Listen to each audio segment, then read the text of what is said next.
Minsan darating sa point ng buhay natin na mararanasan nating pumalpak o mag-failures. Maranasan yun. Alam mo yun, yung pinaka gustong-gusto mo tapos biglang nag-failed ka. Tapos isipin mo, ayoko na. Parang pumalpak eh. Hindi ka nangyari yung gusto ko. Real talk ah. Yung pangarap minsan di instant yan eh. Na gusto mo unang subok mo pa lang parang na agad, boom na agad, di ba? Oo, may mga ganun pero minsan may mga pangarap na kailangan mo nang umulit-ulit, kailangan mo na subukan, kailangan mo na i-push ng paulit-ulit para makuha mo, para maabot mo. Di ba? May mga ganun naman pangarap naman talaga na isang ano pa lang, madalian lang, di ba? Pero may mga pangarap din minsan na kailangan mo ng paghirapan para maabot mo eh. Di ba? Siguro, ngayon pumalpak ka, yung parang feeling mo, pumalpak ako, parang hindi sa akin to. Try mo ulit, di ba?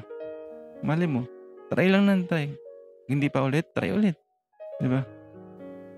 Isipin mo, ito, real talk to. Kung yung mga napapanood mo sa TV na matatanda na pero gumagraduate pa din. Pangarap nila yun, kaya finish nila yun. Isipin mo, ang tanda na nila pero nagawa pa rin nila yung pangarap nila. Kasi habang may buhay naman, pwede mong gawin yung pangarap mo. Pwede ka mag-try. Huwag mong gawing instant yung pangarap na para bang pangarap ko to, kailangan ito yung mangyari. Yung pala decision ka minsan na kailangan ito agad.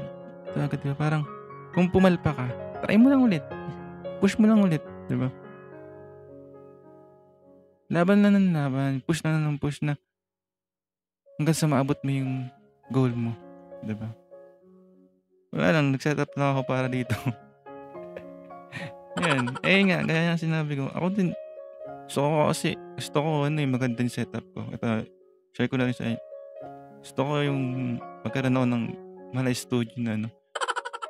Pero parang titingnan ko yung gastos ng ano, mga gamit, parang ang hirap eh. Ang hirap abutin sa estado ko ngayon. Pero naniniwala ko na habang may buhay, may pangarap na matutupad.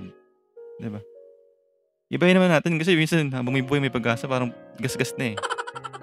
Kumbaga, habang may buhay, may pangarap kang pwedeng tuparin. Diba? Yan, nag-set up lang ako para dito. Na-miss ko lang talaga yung mag-set up. Na-miss ko lang itong mic na to, thank you nga pala sa girlfriend ko kasi 1 year na tong mic na to. Yun. Itong setup na to, dati tinitingnan ko lang sa Lazada to. As dumating pa nga yung one time na linggo nun, tas hinihingi yung mga prayer request. Tas sabi ko, so ano makuha ko yung B8 na gusto ko? Sinabi ko sa isang ka-churchmate ko. And after nun hapon, nakuha. Ang galing. Diba? Tapos na yung sounds ko. Hindi pa rin ako tapos naman doon. Wait lang. Kaya sinabi ko nga, laban na hanggang sa maabot mo yung pangarap mo. Yun. Di porket pumalpa ka ngayon, di porket di mo agad nakukuha yung pangarap mong position sa company, wala na, hindi na para sa'yo yun. Di ka nun. Guys, dapat lang habang may buhay, laban lang. Diba?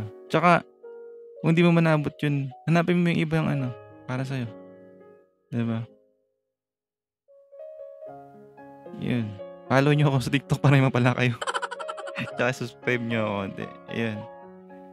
Ayun lang.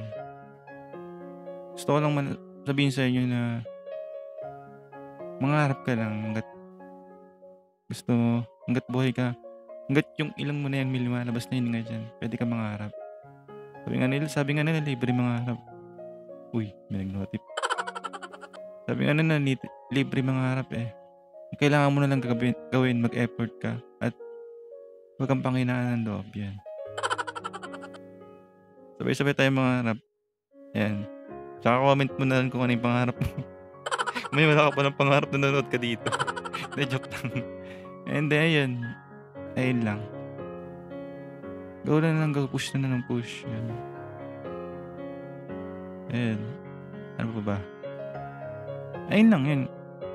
Sabay-sabay tayong abutin yung pangarap natin, yun. Ako pangarap ko magka-studio talaga tsaka recording studio. Parang pareho lang. Parang studio tsaka recording studio pareho lang. Pangarap ko rin maging DJ, eh. Nainggit nga ako kila DJ Daddy Dong, tsaka kila Kim Chuchay. Malobot na ata yung lights natin. Dumidilim. Hindi, ayun nga. Ayun lang. Go na lang go. Ayun.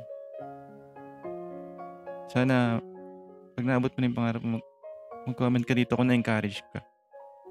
Balikan mo tong video na to. Wala, dumidilim na talaga. Ayun. Bye-bye. And I pray na maabot mo yung pangarap. Thank you.